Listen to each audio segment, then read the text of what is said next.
नमस्कार दोस्तों, भूमिका स्टोरी वर्ल्ड चैनल में आप सबका स्वागत है। आज की हमारी कहानी है अत्याचारी बहू। राम नारायण जी आंसुओं से भरी आंखें लिए हुए अपने कमरे में बैठे हुए थे और लगातार कमरे की दीवार पर लगी अपनी पत्नी की तस्वीर को निहारते जा रहे थे और अपनी पत्नी के साथ बिताए हुए सुहाने पलों को याद कर रहे थे।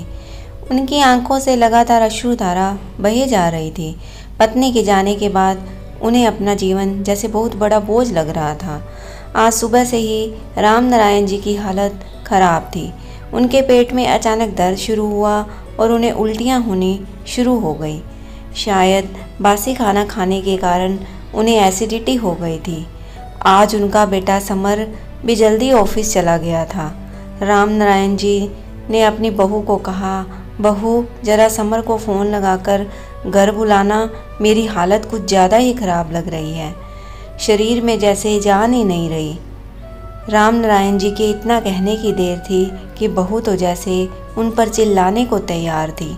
बाबूजी, आपको तो और कुछ काम है नहीं सिवाय मेरे पति के खर्चों को बढ़ाने के।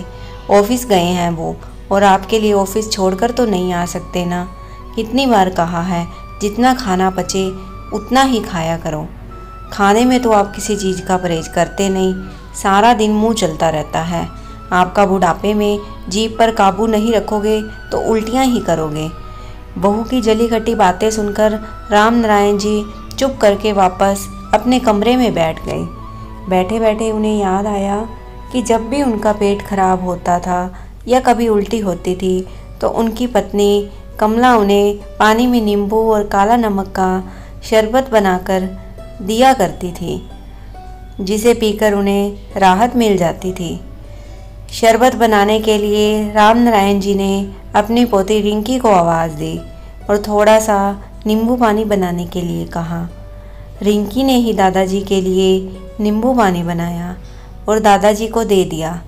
नींबू पानी पीकर जैसे ही गिलास रखने लगे तो कमजोरी के कारण कांपते हाथों से पानी का गिलास नीचे गिरा और टूट गया। जैसे ही श्रेया ने गिलास टूटने की आवाज़ सुनी, वह दौड़ी दौड़ी रसोई घर में से आई। अब तो बाबूजी की खैर ही ना थी। श्रेया ने बाबूजी पर तानों की बौछार कर दी। जानते हैं कितना महंगा गिलास था, आप तो कमाते हैं नहीं, वगैरह वगैरह। उसका एक एक शब्द बाबूजी के दिल में तीर की तरह चुभ रहा था। अब दोपहर के 3 बज चुके थे और उल्टियों की वजह से बाबूजी का पेट बिल्कुल खाली हो चुका था और उन्हें बहुत ज़ोर से भूख लग रही थी, लेकिन बहू से कहने की उनकी हिम्मत ही नहीं हो रही थी। तो खुद ही उठे और रसोई में खाना डालने लगे। खाना लेकर अपने कमरे की तरफ बढ़े ही थे कि श्रेया ने रास्ते में ही उन्हें टोका और बोली, यह क्या बाबूजी, आपकी उल्टियों की वजह से कितनी गंदगी फैल गई है, जाइए और पहले वह गंदगी साफ़ कीजिए। कहते हुए श्रेया ने बाबूजी के हाथ से खाने की प्लेट छीन ली। भूख प्यास से तड़पते हुए राम नारायण जी केवल बहू की तरफ देखते ही रह गए। सुबह से शाम हो गई, लेकिन राम नारायण जी के मुंह में रोटी का एक निवाला तक ना गया। शाम को जब उनका बेटा समर घर पर आया तो उसने पूछा, बाबूजी क्या बात है, आपकी तबीयत ठीक नहीं लग रही। राम नारायण जी ने उन्हें अपना हाल सुनाया तो समर बोला, तो आप मुझे बताते, मैं आपको डॉक्टर के पास ले चलता। बेटा, वो बहू कह रही थी कि जैसे ही राम नारायण जी कुछ बोलने को हुए तभी उनकी बहू श्रेया उनकी तरफ देखकर घूरने लगी। राम नारायण जी वहीं चुप हो गए। बाबूजी, आप कुछ कह रहे थे, बोलिए ना, क्या बोलना चाहते थे आप? समर ने अपने बाबूजी से जानना चाहा। बेटा, मैं वो कह रहा था कि मेरी दवाई ख़त्म हो गई है, जब तुम कल शाम को ऑफिस से आओगे तो लेते आना। अरे बाबूजी, आपकी दवाई तो मैं 2 दिन पहले ही ले आया था, मैंने श्रेया को दे तो दी थी। श्रेया, तुमने बाबूजी को दवाई क्यों नहीं दी? समर ने अपनी पत्नी को आवाज़ लगाते हुए कहा। श्रेया दौड़ कर आई और बोली, जी मैं वो काम में भूल गई थी, अभी लेकर आती हूँ। बाबूजी ने मुझसे तो पूछा ही नहीं। अगले दिन सुबह समर उठा तो तो उसने देखा कि रसोई घर में बाबूजी बर्तन धो रहे हैं। समर ने कहा, बाबूजी ये क्या कर रहे हैं आप? तो बाबूजी बोले, अरे दिल बहलाने के लिए थोड़ा सा काम कर लेता हूँ, मैं अपनी खुशी से कर रहा हूँ। यह सुनकर समर चुप हो गया। जब समर तैयार होकर ऑफिस के लिए निकल गया तो श्रेया बाबूजी से बोली, अच्छा तो दवाइयाँ ना मिलने पर आप मेरी उनसे शिकायत कर रहे थे और आज उनके सामने ही बर्तन धोने शुरू हो गए। थोड़ी देर के लिए रुक नहीं सकते थे? दिखाना ज़रूरी था कि मैं आपसे घर का काम करवाती हूँ। तो ठीक है, आपकी आज भी खाने से छुट्टी। यह सुनकर राम नारायण जी बहू के आगे हाथ जोड़कर गिड़गिड़ाने लगे और बोले, बहू 2 दिन हो गए हैं मुझे खाना खाए हुए, भूख के मारे जान निकली जा रही है, खाने के लिए 2 रोटी तो दे दो। कहते हुए राम नारायण जी की आंखों से अश्रुधारा बह निकली। श्रेया ने थोड़ी सी दया दिखाते हुए राम नारायण जी को रात की पड़ी बासी रोटी दे दी और साथ में उनके आगे चाय रखते हुए बोली, यह लो, आज तो आपको रोटी और चाय दे रही हूँ, लेकिन आगे से आपने किसी से कोई भी शिकायत करने की कोशिश की तो अपना अंजाम सोच लीजिएगा। यह कहकर श्रेया तैयार होकर अपनी किट्टी पार्टी में चली गई। राम नारायण जी अपनी पत्नी की तस्वीर की तरफ देखने लगे और बोलने लगे, देख रही हो भाग्यवान, ऐसा खाना तो कोई किसी भिखारी को भी नहीं देता। उनकी पत्नी को स्वर्गवासी हुए 6 महीने हो चुके थे और इन 6 महीनों में वही जानते हैं कि उन्होंने एक एक सांस किस तरह से ली। खैर 2 दिन के भूखे थे तो राम नारायण जी पुरानी बासी रोटियों पर भी टूट पड़े। अगले दिन सुबह राम नारायण जी अपने बेटे से बोले, अरे बेटा देखना, यह मेरा चश्मा टूट गया है, शाम को जब तुम ऑफिस से आओगे तो इसे ठीक करवाते आना। अरे बाबूजी, आपका चश्मा तो बिल्कुल बुरी तरह से टूटा हुआ है। यह कहते हुए समर ने श्रेया को आवाज़ लगाई और कहा, आज बाबूजी को ले जाकर उनकी आंखें भी टेस्ट करवा देना और उनके लिए नया चश्मा भी बनवा लाना। श्रेया ने समर के सामने आज्ञाकारी बीवी होते हुए हाँ में गर्दन हिला दी, लेकिन समर के जाते ही ज्वालामुखी की तरह फट पड़े। बाबूजी, आपको चैन नहीं आता क्या? रोज़ कोई ना कोई नया खर्चा लेकर बैठ जाते हो। अरे बहू, मुझे आंखों से कुछ नज़र नहीं आ रहा था, इसलिए मैंने समर से कह दिया। वैसे तो जानती ही हो कि मैं कोई फालतू का खर्चा नहीं करता हूँ। अरे राम नारायण जी डरते डरते बोले, अच्छा कह तो ऐसे रहे हैं जैसे सारा दिन ऑफिस में बैठते हो और काम करते हो, जिसके लिए आपको चश्मे की ज़रूरत है। सारा दिन तो आप घर में पड़े हैं और रोटियां तोड़ रहे हैं। एक बात ध्यान से सुन लीजिए, अगर 2 वक्त की रोटी खानी है तो चुपचाप अपने कमरे में पड़े रहिए। मैं तो परेशान हो गई हूँ, अगर रोज़ रोज़ यही चलता रहा तो देख लेना एक दिन वृद्धाश्रम भेज दूँगी, फिर मुझे मत कहना। राम नारायण जी की पोती रिंकी अपनी माँ के मुंह से रोज़ रोज़ यह बातें सुन रही थी। वह माँ के पास आई और बोली, माँ आप दादाजी के साथ इस तरह से क्यों बोलते हो? पापा के सामने तो आप उन्हें कुछ नहीं कहते। यह सुनते ही श्रेया ने रिंकी के मुंह पर एक ज़ोरदार थप्पड़ जड़ दिया और बोली, किसने सिखाई तुम्हें यह बातें? खबरदार आज के बाद अपने दादाजी के पास बैठी तो। बहू की बातें सुनकर राम नारायण जी का कलेजा तो जैसे छलनी ही हो गया था।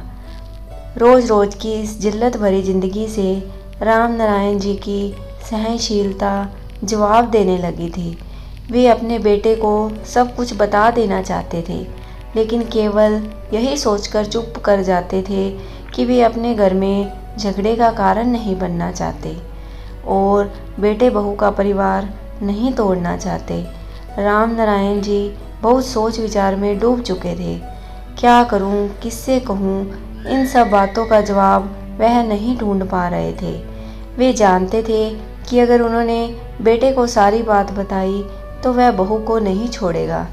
एक दिन जब समर अपने ऑफिस चला गया और रिंकी अपने स्कूल चली गई और श्रेया भी तैयार होकर अपनी किट्टी पार्टी के लिए निकल गई। तो बहुत सोच विचार करके राम नारायण जी बिना किसी को बताए घर से चले गए। उनकी आंखें आंसुओं से भरी हुई थी। बहू के द्वारा कहा गया एक एक शब्द उनके कानों में गूंज रहा था। श्रेया जब वापस आई तो देखा बाबूजी घर पर नहीं थे। उसने सारे कमरे छान लिए, सब जगह देख लिया, लेकिन बाबूजी कहीं नहीं मिले। अरे आखिर बिना बताए कहाँ चले गए बाबूजी? आज आने दो घर उनको, आज उनकी खैर नहीं। ज़्यादा मनमानी करने लगे हैं, सबक तो सिखाना ही पड़ेगा। लेकिन देखते देखते शाम हो गई। रिंकी भी घर पर आ गई और समर के आने का भी समय हो रहा था, लेकिन राम नारायण जी का कोई अता पता नहीं था। और उधर श्रेया डर के मारे कांपने लगी थी, क्योंकि समर तो आते ही बाबूजी से मिलने उनके कमरे में जाते थे। समर के सवालों का क्या जवाब दूंगी? कहाँ चले गए? क्यों चले गए? क्या बात हुई थी? यह सब पूछेंगे तो क्या बताऊंगी? यह सब सोच सोचकर श्रेया के पसीने छूटते जा रहे थे। आखिर बाबूजी की जिम्मेदारी तो समर ने उसे ही दी थी। समर श्रेया पर पूरा विश्वास करता था और श्रेया भी समर के सामने बाबूजी का ख्याल रखने का पूरा ढोंग करती थी।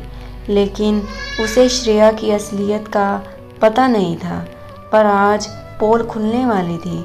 कुछ देर बाद जब समर ऑफिस से आया तो वह बाबूजी के कमरे में गया और बाबूजी के ना मिलने पर श्रेया से उनके बारे में पूछा। श्रेया कांपते हुए बोली, वो आज बाबूजी पता नहीं सुबह कहाँ चले गए। क्या मतलब है तुम्हारा? क्या तुम घर पर नहीं थी? नहीं, वो मैं किट्टी पार्टी में गई थी। समर गुस्से में लाल हो गया। तुम और तुम्हारी किट्टी पार्टी, अगर मेरे बाबूजी को कुछ हो गया तो मैं तुम्हें छोड़ूंगा नहीं। तुमसे तो मैं बाद में निपट लूँगा। कहते हुए समर बाबूजी को ढूंढने के लिए बाहर निकल पड़ा। समर ने बाबूजी को आस पड़ोस में खोजा। जैसे ही पड़ोसियों को पता चला कि बाबूजी अपना घर छोड़कर निकल गए हैं, तो उन्होंने चुप रहना उचित नहीं समझा। उन्होंने श्रेया की सारी पोल खोल दी कि कैसे श्रेया बाबूजी से काम करवाती थी और बर्तन साफ करवाती थी और बदले में उन्हें खाने के लिए 2 वक्त की रोटी भी उससे ना दी जाती थी। यह सुनकर समर पर तो जैसे कोई पहाड़ टूट पड़ा। उसे वो पल याद आने लगे जब बाबूजी उसे कुछ कहना चाहते थे, पर कहते कहते बीच में रुक जाते थे। शायद श्रेया के डर के कारण ही बाबूजी कुछ बोल ना पाते थे।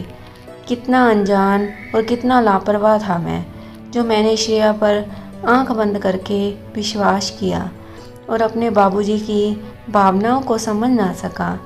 कहते हुए समर बाबूजी की खोज में दौड़ने लगा।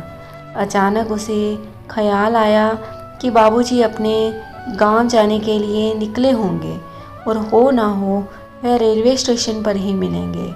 समर दौड़ते दौड़ते रेलवे स्टेशन तक पहुंचा, लेकिन वहां जाकर भी उसे बाबूजी कहीं ना दिखे। वह थक हार कर प्लेटफॉर्म पर बैठ गया और सामने ही देखा कि बाबूजी भी प्लेटफॉर्म पर ही बैठे हुए हैं और लगातार आंसू बहा रहे हैं। उन्हें रोता देखकर समर को अपने दिल पर 100 छुरियां चलने बराबर दर्द महसूस हुआ। जो बाबूजी कभी आत्म स्वाभिमान के साथ रहा करते थे, वह आज मेरे कारण इस अवस्था में पहुंच गए हैं। समर भागकर अपने बाबूजी के पास पहुंचा। बाबूजी को देखकर उनके गले लग पड़ा और फूट फूट कर रोने लगा। बेटे को देखकर राम नारायण जी भी अपने आप को संभाल ना पाए और अपने दिल का गुबार बेटे के आगे उन्होंने खाली कर दिया। पिताजी, मैं सब जान गया हूँ कि श्रेया ने आपके साथ कैसा व्यवहार किया, आप पर कितना अत्याचार किया, लेकिन आप आज तक चुप क्यों थे? यह भी मैं जान गया हूँ। आज तक जो हुआ सो हुआ, आज के बाद ऐसा नहीं होगा। श्रेया ने आपको जो घाव दिए हैं, उस एक एक घाव का हिसाब तो उसे देना ही पड़ेगा। पिताजी अब आप मेरे साथ घर चलिए। समर अपने बाबूजी का हाथ पकड़कर घर की तरफ लेकर जाने लगा तो रामनारायण जी घर जाने से मना कर दिया। नहीं बेटा, मैं तुम्हारे और बहू के बीच झगड़े का कारण नहीं बनना चाहता। मैं चाहता हूँ कि तुम दोनों सुखी रहो। मेरा आशीर्वाद सदा तुम्हारे साथ है, पर मैं घर वापस नहीं जाऊँगा। समर किसी तरह बाबूजी को मनाकर घर वापस लेकर आया। घर आते ही श्रेया को देखकर समर का खून खोल गया। समर ने श्रेया से कोई सवाल नहीं किया, ना ही उसे कुछ बोलने का मौका दिया। आते ही उसके मुंह पर 4 थप्पड़ जड़ दिए। आज ये नज़ारा उनके पड़ोसी भी देख रहे थे, पर किसी ने आकर समर को नहीं रोका। समर का गुस्सा देखकर श्रेया के होश ही उड़ गए। उसका चेहरा गुस्से से लाल हो गया था और वह आज श्रेया को नहीं छोड़ने वाला, यह साफ साफ नज़र आ रहा था। जलील औरत, मैंने तो तुझ पर विश्वास किया था, अपने बाबूजी को तेरे हवाले छोड़ा था और तूने मेरे विश्वास का गलत फ़ायदा उठाया। मैं तो यही सोचता था कि मेरे बाबूजी घर पर रहकर बहुत खुश हैं, लेकिन नहीं, तुमने तो उनका जीना बदतर कर दिया और मेरे सामने उनका ख्याल रखने का ढोंग करती थी। जितना दुख तुमने मेरे बाबूजी को दिया है, उसे तो मैं ब्याज समेत तुझे वापस दूंगा। तुम अभी इसी वक्त मेरे घर से बाहर निकल जाओ। समर ने श्रेया के मायके में फ़ोन लगाया और उसकी माँ को बोला कि आज से मैं आपकी बेटी से सारे रिश्ते ख़त्म करता हूँ। आइए और अपनी बेटी को ले जाइए, मुझे इसकी कोई आवश्यकता नहीं है। और हाँ, मेरी बेटी रिंकी मेरे साथ रहेगी। तलाक का नोटिस मैं आपके घर पहुँचा दूँगा। समर ने जो किया वह देखकर श्रेया हक्की बक्की रह गई। रामनारायण जी बोले, बेटा गुस्सा शांत करो और मेरी बात ध्यान से सुनो। तुम्हें मेरी वजह से अपनी पत्नी से रिश्ता नहीं तोड़ना चाहिए। अब तुम पति पत्नी ही नहीं, माँ बाप भी हो। सोचो तुम्हारी बेटी पर क्या गुजरेगी। मेरा क्या है, मैं तो कहीं भी रह लूँगा। नहीं बाबूजी, यह घर मुझसे पहले आपका है। इस घर के मालिक आप हो और यह घर आपसे कोई नहीं छीन सकता। अगर कोई घर छोड़कर जाएगा तो वह श्रेया होगी। मुझे अपने पिता की ज़रूरत है, उसे अपने ससुर की ज़रूरत नहीं है, इसलिए वह घर छोड़कर जा सकती है। यह कहकर समर ने श्रेया के कपड़े बैग में पैक करने शुरू कर दिए। श्रेया ज़ोर ज़ोर से रोते हुए बाबूजी के पैरों में गिर पड़ी और माफ़ी मांगने लगी। बाबूजी, मुझे बहुत शर्म आ रही है। मैंने आपके साथ बहुत बुरा व्यवहार किया। यह भी नहीं सोचा कि माँ के जाने के बाद आप कितना अकेला महसूस करते होंगे। आज मैं अपने किए पर बहुत शर्मिंदा हूँ। आज श्रेया उन्हीं बाबूजी से अपने किए कर्मों की माफ़ी मांग रही थी, जिनके साथ कभी नौकरों की तरह व्यवहार किया था। रामनारायण जी बहू से बोले, बहू, समर मेरा इकलौता बेटा है और मैं उसके जीवन में कभी दुख नहीं देखना चाहता। जो हो गया सो हो गया, लेकिन मैं अपने बेटे का घर टूटते हुए नहीं देखना चाहता, इसलिए मैंने तुझे माफ़ कर दिया है। देख निर्लज, मेरे बाबूजी का दिल कितना बड़ा है। तूने इन पर कितने जुल्म ढाए, फिर भी इन्होंने तुझे माफ़ कर दिया। उस दिन से बहू के व्यवहार में ज़मीन आसमान का परिवर्तन आ गया। अपने अगले दिन श्रेया बाबूजी के कमरे में आई और बोली, बाबूजी आपकी चाय रखकर श्रेया ने बाबूजी का आशीर्वाद लिया। आज बाबूजी अपनी पत्नी की तस्वीर के सामने सुकून से बैठे थे और खूब सेवा करवा रहे थे। आज उनकी सारी चिंताएं दूर हो गई थी। उनकी पत्नी की मृत्यु के बाद आज पहली बार ऐसा हुआ था कि वह सुकून की सांस ले पा रहे थे और यही दुआ कर रहे थे कि भगवान हर माता पिता को समर जैसी औलाद दे। दोस्तों, आपको ये कहानी कैसी लगी कमेंट सेक्शन में कमेंट कीजिए। कहानी को लाइक एंड शेयर ज़रूर कीजिएगा और चैनल पर नए हैं तो चैनल को सब्सक्राइब करना मत भूलिएगा। धन्यवाद।